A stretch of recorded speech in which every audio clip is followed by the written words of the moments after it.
Okay, thank you, sir. Good morning, students.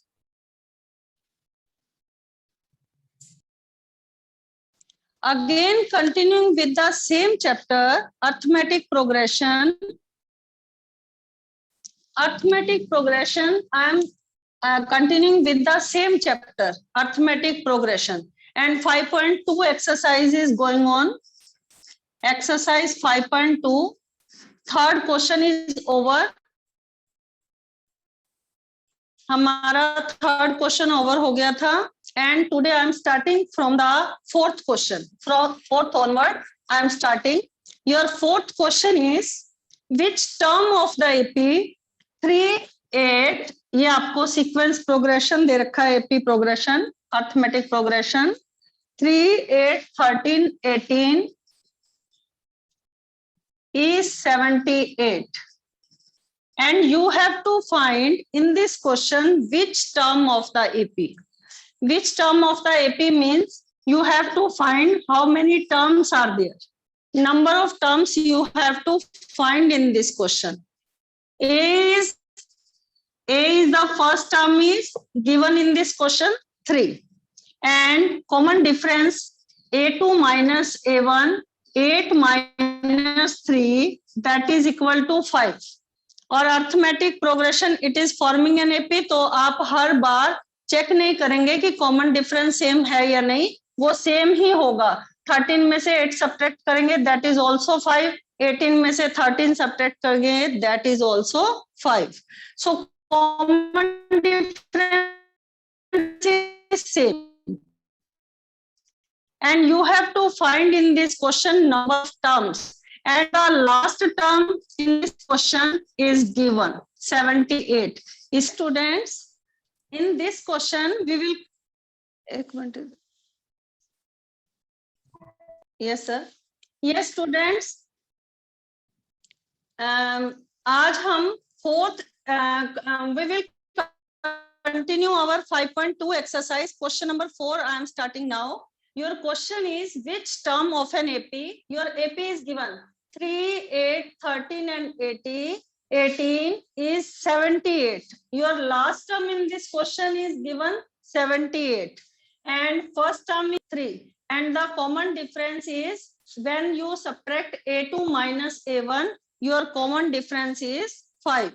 हर बार आपका अगर AP form हो रहा है तो कॉमन डिफरेंस क्या होगा आपका सेम होगा तो how you will find the number of terms here आप नंबर ऑफ टर्म्स जो है इस क्वेश्चन में किस तरह से फाइंड करोगे a nth term equal to a plus n minus 1 into d और ए आपकी फर्स्ट टर्म इस क्वेश्चन में दे रखा है 3 और एन आपको गिवन नहीं है और डी आपको दे रखा है 5 और लास्ट टर्म आपको दे रखी है 7 side 78 minus 3 that is equal to n minus 1 into 5 okay तो when you subtract 3 from 78 it is equal to 75 n minus 1 into 5 now you have to divide 75 by 5 it is equal to 15 equal to n minus 1 or so now you will transpose minus 1 on the left hand side you will get number of terms equal to 16 okay तो number of terms कितनी हो गई इस question में 16 और हमें इस question में क्या क्या गिवन था एक तो लास्ट टर्म गिवन थी और एक आपके पास कॉमन डिफरेंस इज गिवन और हमारे पास फर्स्ट टर्म जो है दे रखी थी और हमने क्या फाइंड करना था number of terms we have to find in this question one more question I am doing same type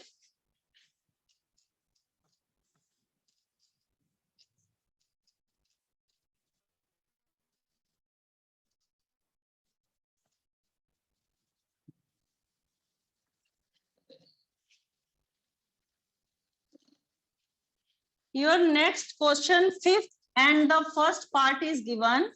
There are two parts of this question. Find the number of terms.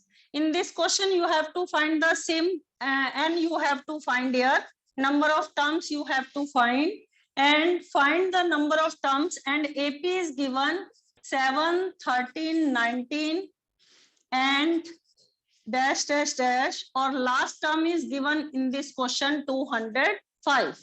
Now last term, your ANF term in this question is 205. इसको आप last term भी कह सकते हो, ठीक है.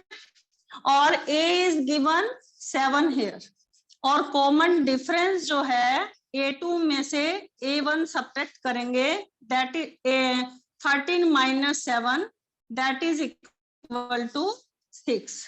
Now you have to find in this question number of terms. So how you will find the general form of an AP? Formula क्या है आपका? ANF equal to A plus N minus 1 into D. And your A is given in this question 7. और N जो है आपको दे नहीं रखा और है, और ANF टर्म जो है वो है 205. Now you transpose first 205, ये 7 जो है आपने इधर ट्रांसपोज कर दिया लेफ्ट हैंड साइड पर, और n-1 into 6 ये आपका A है, ओके. और 205 में से 7 सब्ट्रैक्ट करेंगे तो ये आपका आ जाएगा 198 equal to n-1 into 6. When you divide 198 by 6 और राइट हैंड साइड में रह गया आपका n-1, तो 6 3 18, 6 3 18, 33 equal to n-1.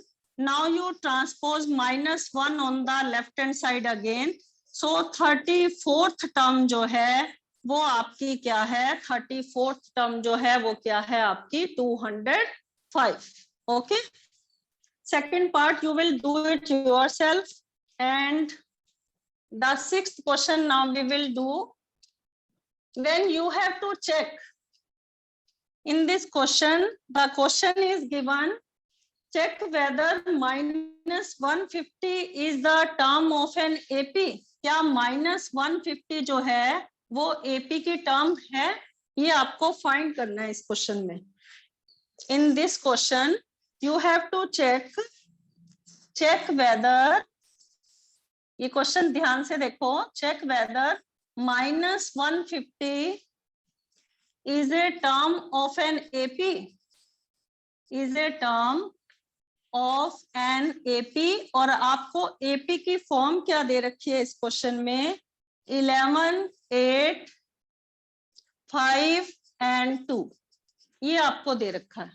आपको AP की फॉर्म बनी हुई है, क्या बना हुआ है?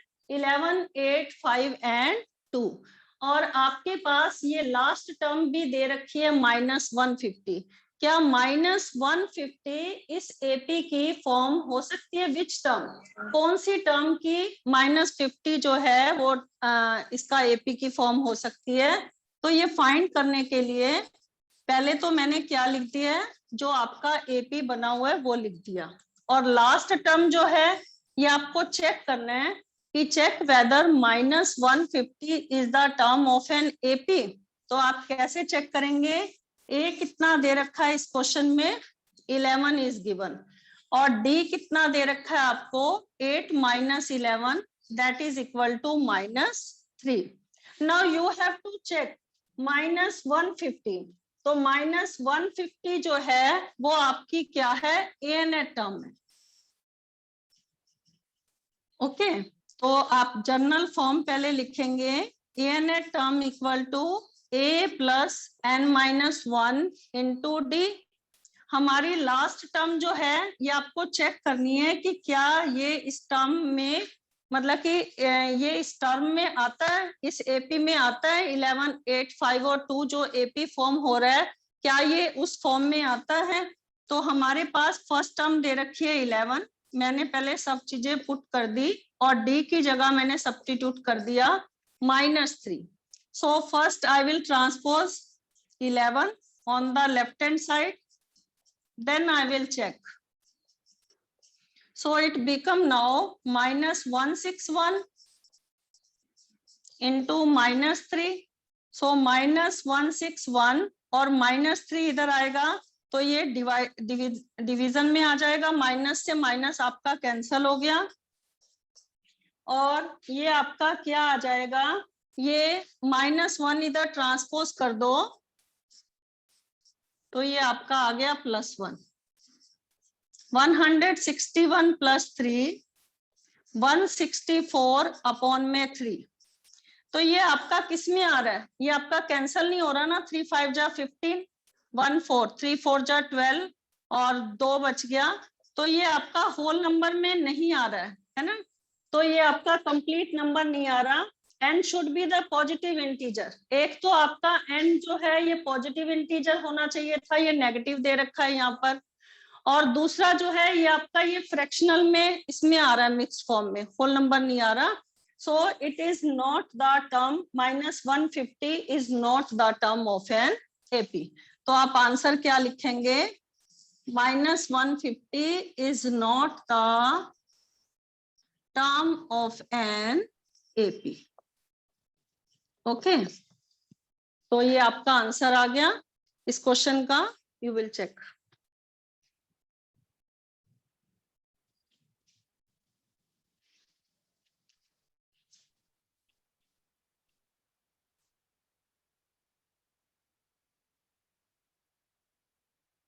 Now some more question, statement question we will do, word problems like, पहले इस तरह से आप क्वेश्चन देखो, अगर आपको इस टाइप के क्वेश्चन आ जाते हैं, now question number 7 I am taking, find the 31st term of an AP.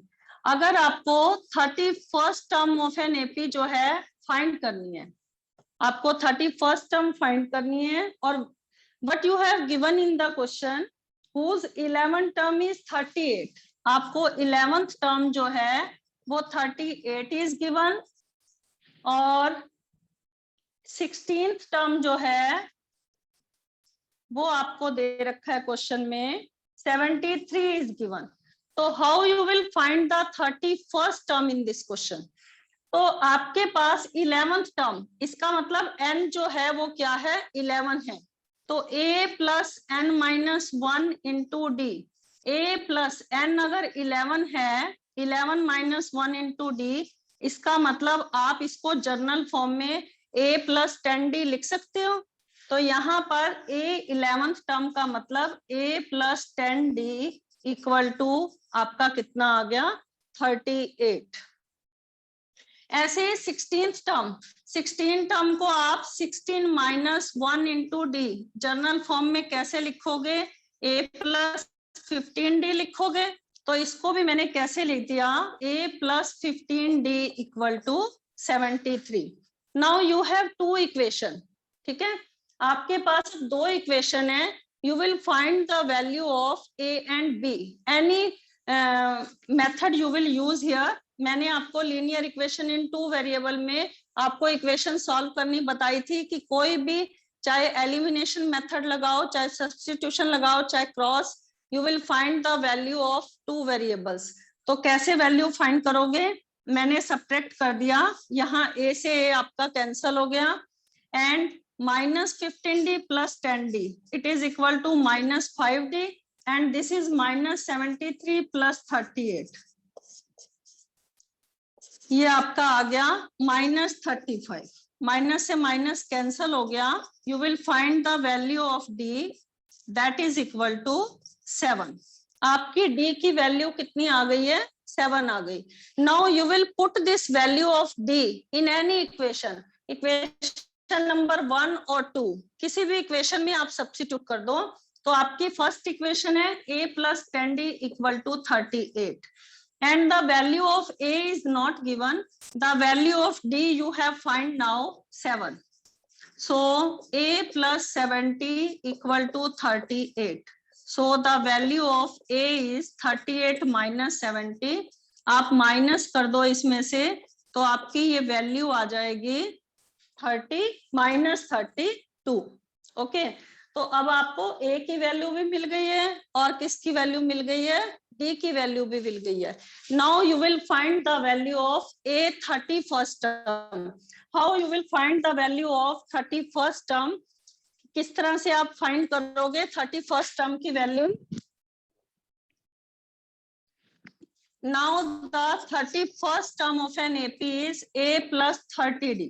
जिस तरह से A plus 11th D जो है वो A plus 10D के बराबर है, A 16th टर्म जो है वो A plus 15D के बराबर है, ये इसकी जनरल फॉर्म है ना। तो ऐसे ही 31st टर्म जो है वो किसके इक्वल है? A plus 30D के इक्वल है। तो A आपका कितना आया था? -32 और डी आपका कितना आया था? 7 आया था। ओके, तो -32 plus 210। Now when you subtract 32 from 210 you will get 178. Now the 31st term of an AP is 178. Note down this question in your notebook. आपके जो 1122 मार्क्स में जो क्वेश्चन आते हैं वो इसी टाइप से आते हैं। Please note down this question. Hello, one question I will take first, then the query session will go on. Question your 8th question is, first I read the statement, page number 106 5.2 exercise. Your 8th question is, an AP consist of 50 term. एक AP में total term जो है वो 50 है। Number of terms कितनी है? 50 है। और whose third term is 12। Third term कितनी दे रखी है आपको? 12 दे रखी है। एंड द लास्ट टर्म आपकी 50 टर्म है, तो इट मीन्स 50th टर्म जो हो जाएगी, क्योंकि लास्ट टर्म आपको 102 दे रखी है, 106 दे रखी है। तो इसका मतलब आपकी जो 50th टर्म है वो कितनी हो गई? 106 हो गई।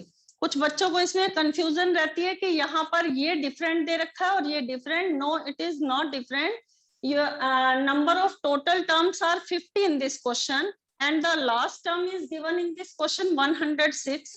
So you will write here a 50th term जो last term है that is equal to 106 and you have to find the 29th term. आपको इस क्वेश्चन में क्या फाइंड करना है? 29th टर्म जो है वो आपको फाइंड करना है। इस क्वेश्चन में क्या फाइंड करना है? 29th टर्म जो है वो आपको फाइंड करनी है। तो how you will find the 29th term in this question? First A third term. Third term का मतलब a प्लस 2d जो है वो कितना है? 12 है। और 50th टर्म जो लास्ट टर्म है that is given a plus 49d that is given 106। तो आप पहले इसको क्या करेंगे? सॉल्व करेंगे and you will find the value of a and d। Now by subtracting this two terms you will get the value of d। -47d equal to -94। So value of d is 94 upon 47। d की वैल्यू आपकी क्या आ गई है? 2 आ गई है। ठीक है, you will note down this. d की वैल्यू आपकी कितनी आ गई? 2 आ गई। Now you will put this value, put the value of d in equation 1 and your equation 1 is a plus 2d that is equal to 12. The value of d is 2. So a plus 4 equal to 12. The value of a equal to 8 now.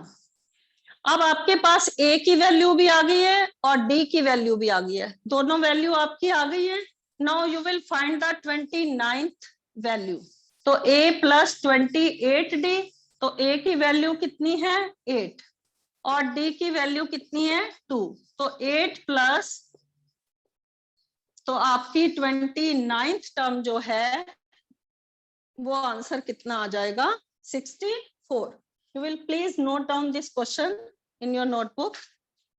Now if you have any query and try to solve the last question जितने भी आपको दे रखे हैं book में 9 to 20 तक solve करने की कोशिश करना। Tomorrow we will take some doubts, उसमें से ही कुछ क्वेश्चन लेंगे हम and we will complete this exercise tomorrow. And if you have any query now regarding this question, then you can ask.